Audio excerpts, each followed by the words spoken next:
Halo, selamat bertemu kembali dalam pelajaran agama Katolik kelas 12.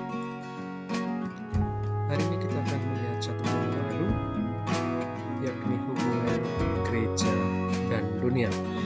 Ya, semoga materi ini dapat membantu Anda untuk memahami hal-hal yang terkait dengan bagaimana gereja dan dunia. Kita awali pelajaran kita ini dengan doa pembuka. Dalam nama Bapa dan Putra dan Roh Kudus. Amin. Allah Bapa di surga, terima kasih atas berkat dan penyelenggaraan bagi kami waktu yang indah untuk belajar memahami kehendak. Pada kesempatan ini kami akan belajar tentang hubungan antara gereja dan dunia.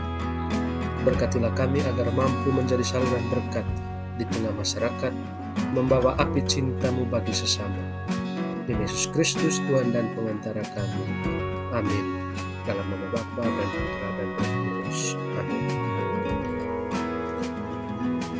Baik, seperti yang kita ketahui dalam dokumen Konsili Vatikan II, yaitu dalam Konstitusi Pastoral Gaudium et Spes artikel 1, kalimat ini sudah sangat terkenal. Kegembiraan dan harapan, duka dan kecemasan manusia dewasa ini, terutama yang miskin dan terlantar, adalah kegembiraan dan harapan, duka dan kecemasan Kristus pulang. Kata-kata konsili ini menunjukkan perhatian dan keprihatinan gereja terhadap dunia. Namun gereja tidak berhenti pada perhatian dan keprihatinan saja. Gereja sungguh-sungguh mewartakan dan memberi kesaksian tentang kabar gembira kepada dunia, sambil belajar dan mengambil banyak nilai positif yang dimiliki dunia untuk perkembangan diri dan pewartanya. Gereja kini telah memiliki pandangan tentang dunia yang jauh lebih positif dari zaman-zaman yang sebelumnya atau zaman-zaman lampau, sehingga hubungan antara keduanya menjadi lebih saling menguntungkan. Jadi, hubungan antara gereja dan dunia memiliki pandangan-pandangan baru yang harus kita pahami. Gaudium et Spes sebagai sebuah tanggapan yang syarat makna dari pihak gereja terhadap berbagai harapan dan kerinduan dunia dewasa ini. Dalam konstitusi Gaudium et Spes ini, selaras dengan pembaruan gerejawi, direfleksikan sebuah gagasan baru tentang bagaimana menjadi sebuah persekutuan kaum beriman dan umat Allah. Konstitusi tersebut membangkitkan minat baru berkenaan dengan doktrin yang termuat dalam dokumen-dokumen terdahulu tentang kesaksian dan kehidupan orang-orang Kristen sebagai cara-cara yang sejati menjadikan kehadiran Allah di dunia sangat kasat mata. Gaudium et Spes menampilkan wajah gereja yang mengalami dirinya sungguh erat berhubungan dengan umat manusia serta sejarahnya, yang menempuh perjalanan bersama dengan seluruh umat manusia dan bersama dengan dunia mengalami nasib keduniaan yang sama, namun pada saat yang sama hadir ibarat ragi dan bagaikan penjiwa masyarakat manusia yang hadir dibarui dalam Kristus dan diubah menjadi keluarga Allah. Mari kita lihat selanjutnya hubungan gereja dan dunia. Ini tertera dalam Gaudium et Spes artikel yang kedua. Maka sesudah menjajaki misteri gereja secara lebih mendalam, Konsili Vatikan II tanpa ragu-ragu mengarahkan amanatnya bukan lagi hanya kepada putra-putra gereja dan sekalian orang yang menyerukan nama Kristus, melainkan kepada semua orang.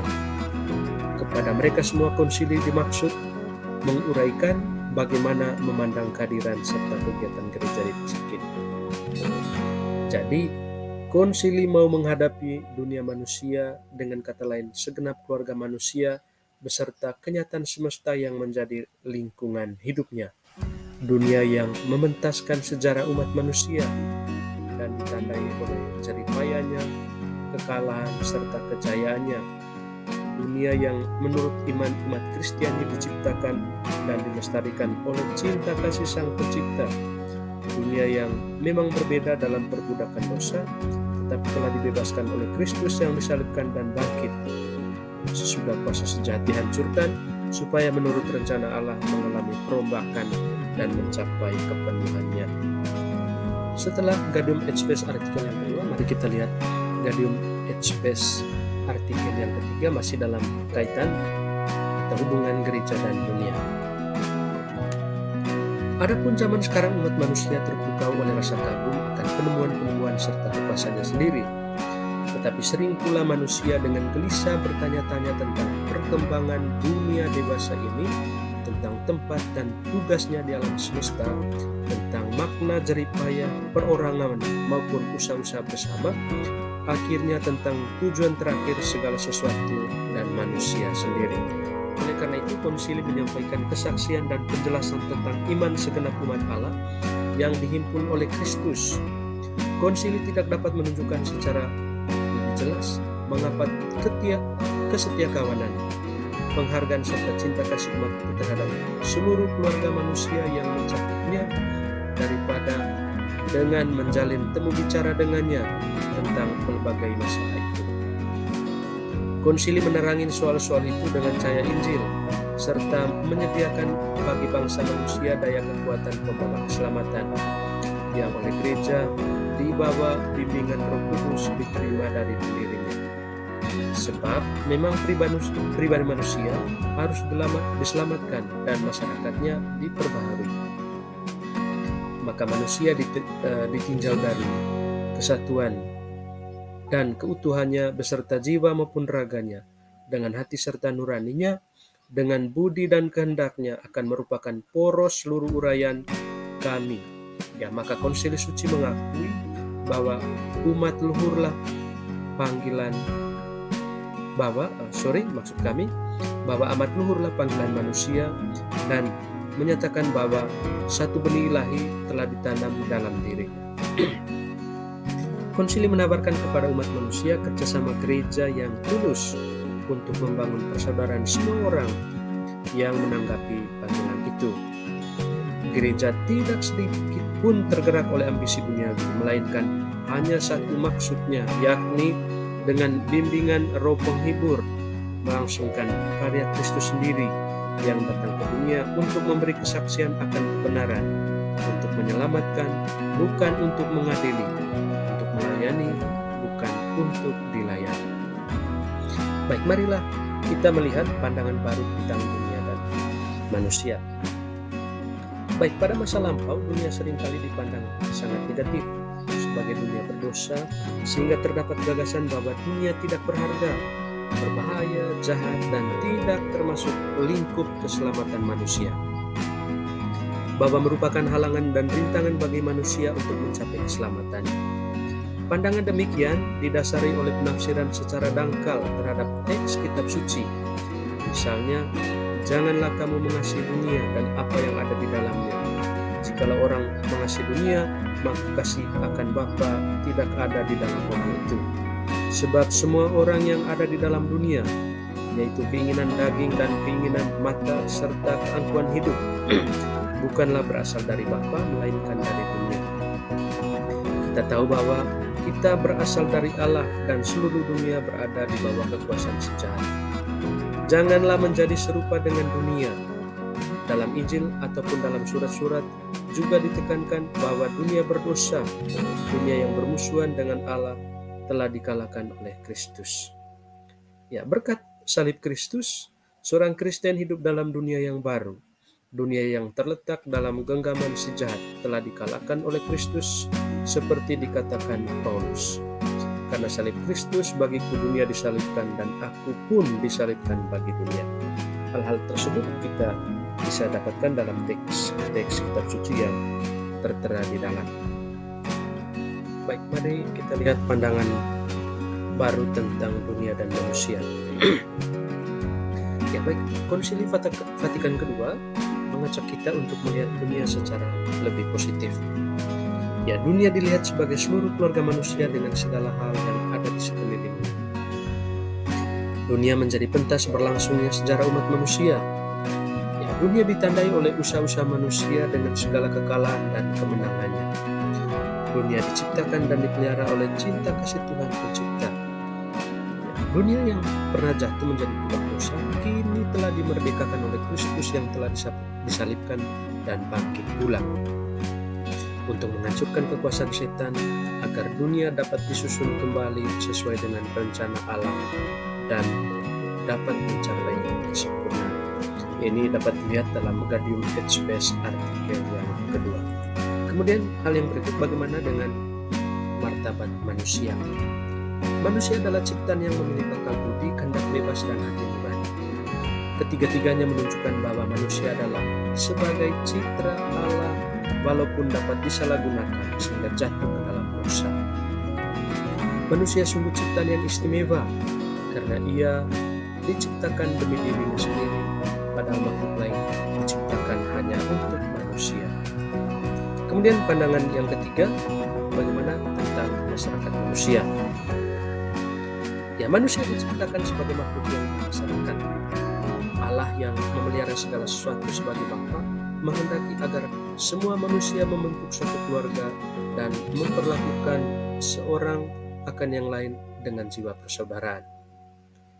Ya, ini dalam Gaudium et Spes artikel ke-24. Ya, Kristus sendiri berdoa agar semua menjadi satu, seperti kita pun satu adanya. Kemudian tentang usaha dan karya manusia. Ya, perkembangan dunia di segala bidang memang dikehendaki Tuhan, dan manusia dipilih untuk menjadi rekan kerja Tuhan dalam melaksanakan kebaikan dunia. Ya, sekali lagi, ya, manusia dipilih Tuhan sebagai rekan kerja Tuhan sendiri dalam melaksanakan kebaikan dunia, dalam usaha dan karya di dunia. Pada bagian berikut, mari kita lihat hubungan antara gereja dan dunia. Menyangkut hubungan antara gereja dan dunia dapat diangkat dalam 3 hal berikut. Yang pertama, gereja post-konsilier melihat dirinya sebagai sakramen keselamatan bagi dunia. Ya, gereja menjadi terang, garam, dan ragi bagi dunia. Dunia menjadi tempat atau ladang di mana gereja berbakti. Dunia tidak dihina dan dijauhi, tetapi didatangi dan ditawari keselamatan. Kemudian yang kedua, dunia dijadikan mitra dialog.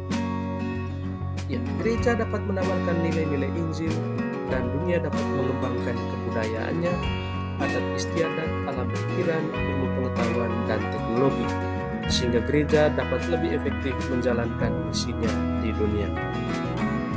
Selanjutnya yang ketiga, gereja tetap menghormati otonomi dunia dengan sifatnya yang sekuler, karena di dalamnya terkandung nilai-nilai yang dapat mensejahterakan manusia dan membangun sendi-sendi kerajaan. Ya, kemudian catatan lain tentang misi gereja terhadap dunia. Ya, tugas gereja dalam melanjutkan karya Yesus, yakni memberitakan kerajaan Allah kepada seluruh umat manusia. Ya, kerajaan Allah baru terwujud secara sempurna pada akhir zaman, tetapi kerajaan Allah harus diwujudkan mulai dari dunia ini. Ya, dalam Injil tersirat kesadaran bahwa misi atau tugas gereja pertama-tama bukan untuk penyebaran agama. Sekali lagi, misi gereja bukan pertama-tama pada penyebaran agama, melainkan kabar gembira atau kerajaan Allah yang relevan dan mengena pada situasi konkret manusia dalam dunia yang majemuk ini. Kemudian menjadi pelayan kerajaan Allah berarti berusaha dengan segala macam cara ke arah terwujudnya nilai-nilai kerajaan Allah di tengah masyarakat. Misalnya persaudaraan, kerjasama, dialog, solidaritas, keterbukaan, keadilan, hormat kepada hidup, memperhatikan yang lemah, miskin, tertindas, tersingkir, dan sebagainya. Ya, ini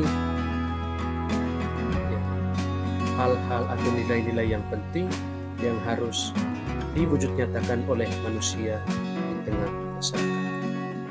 Kemudian bagi gereja, memberitakan Injil berarti membawa kabar gembira ke segenap lapisan umat manusia, sehingga berkat daya kabar tersebut masuk ke dalam lubuk hati manusia dan membarui iman manusia dari dalam.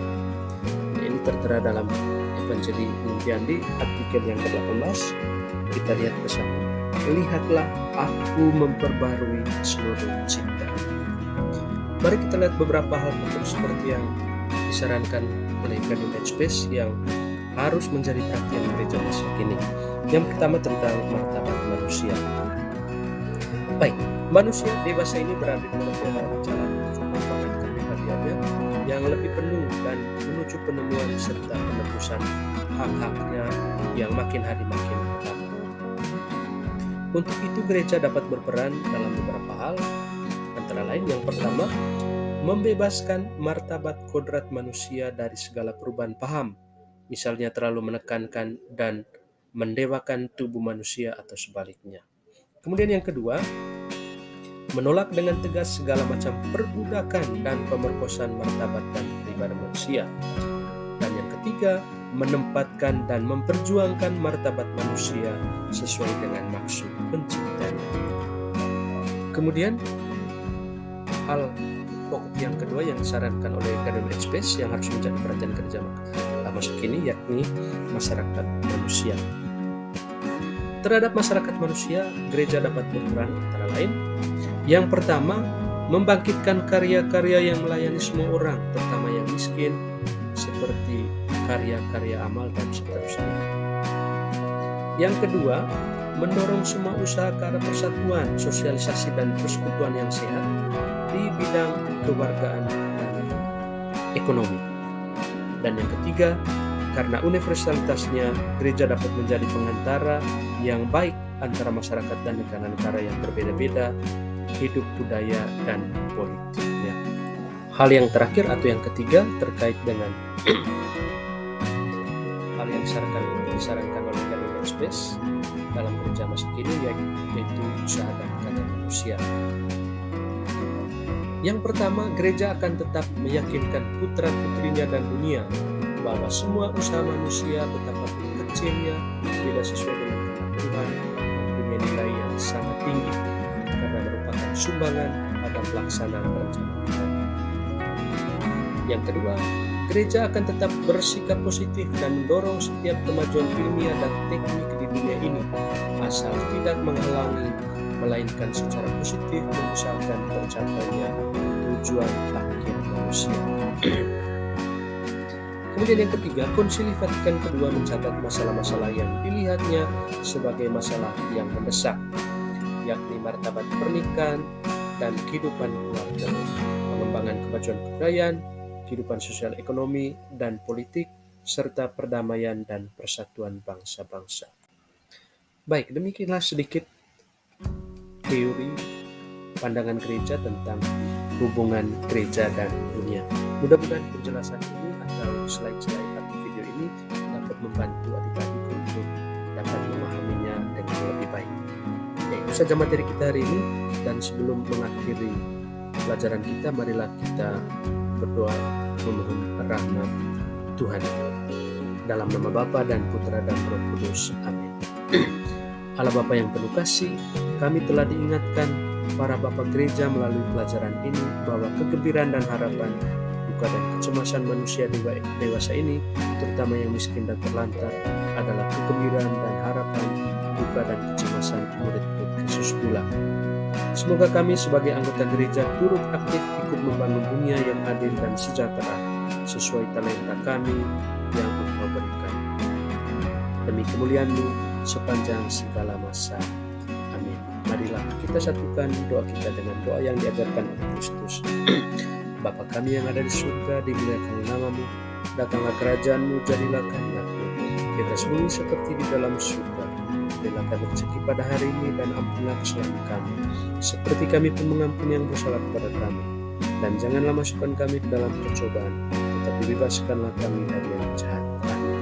Dalam nama Bapa dan Putra dan Roh Kudus. Amin. Baik, terima kasih adik-adik yang sudah menyimak video ini. Kita dapat bertemu kembali dalam pelajaran atau video-video selanjutnya. Semoga kalian tetap semangat untuk mengikuti pelajaran ini. Terima kasih dan sampai jumpa.